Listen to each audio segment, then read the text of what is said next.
Last year, a couple of Republican idiots decided to start their own bank called Glorify, F-I at the end of Glori. Because, according to these idiot Republicans, one of them being Mike Pence's former chief of staff, Nick Iers, said regular banks out there in America have somehow gone too woke.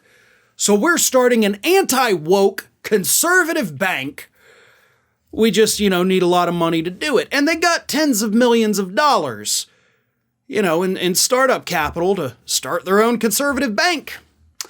And within a matter of months, almost all the money was gone.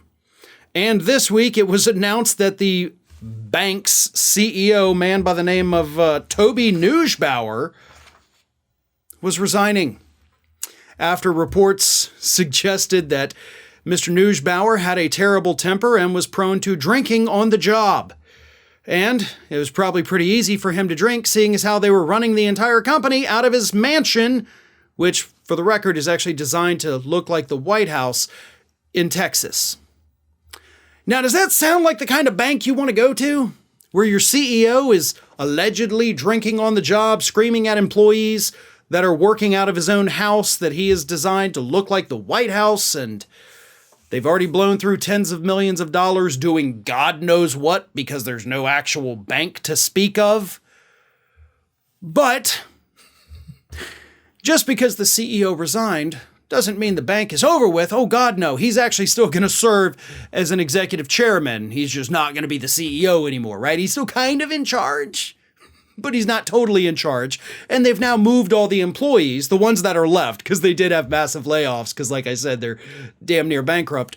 They've moved them to an actual headquarters, like a real office. They're not having to work out of the dude's house anymore as they start their bank. Here's where the story gets pretty sick. It turns out that not only did they get tens of millions of dollars, right, to start this so-called bank that they blew through, again, doing God knows what, we don't know, but a special acquisition company decided they wanted to purchase this conservative-only bank because, yeah, that's definitely a market you need to capture.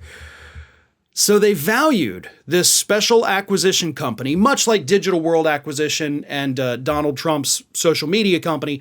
It's the same kind of situation. So this SPAC comes along, values Glorify Bank at $1.7 billion. Like, it's not a physical bank, okay? It doesn't actually exist other than, I guess, on paper. They've blown through tens of millions of dollars and we don't know where it went. And this company comes along saying, we want to buy your bank, and you know what? We think it's worth almost $2 billion. So all we need you to do, this SPAC company says, is we need you to raise another 60 and then we can go through the deal.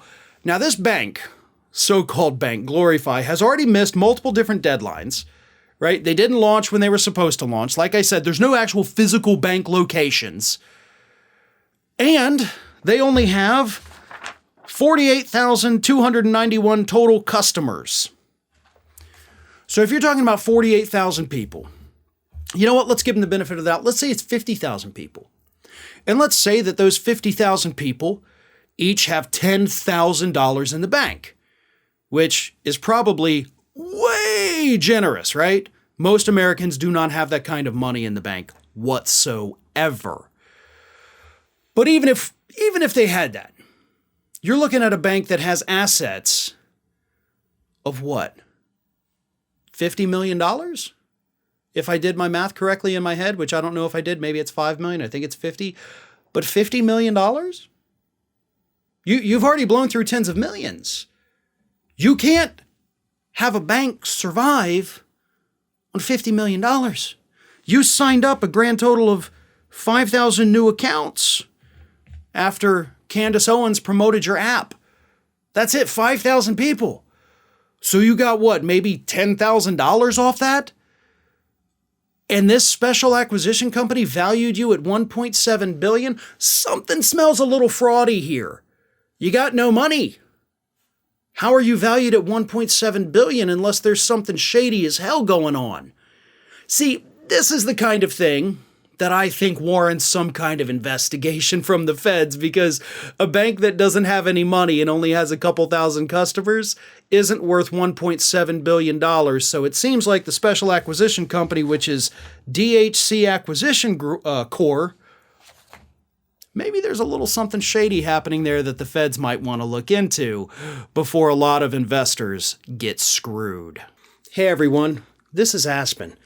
And did you know that for the low cost of $0 per day, you can subscribe to the Fair and Balanced YouTube channel? We also encourage you to like, comment, and share, but again, click that subscribe button and help Aspen not be so grumpy.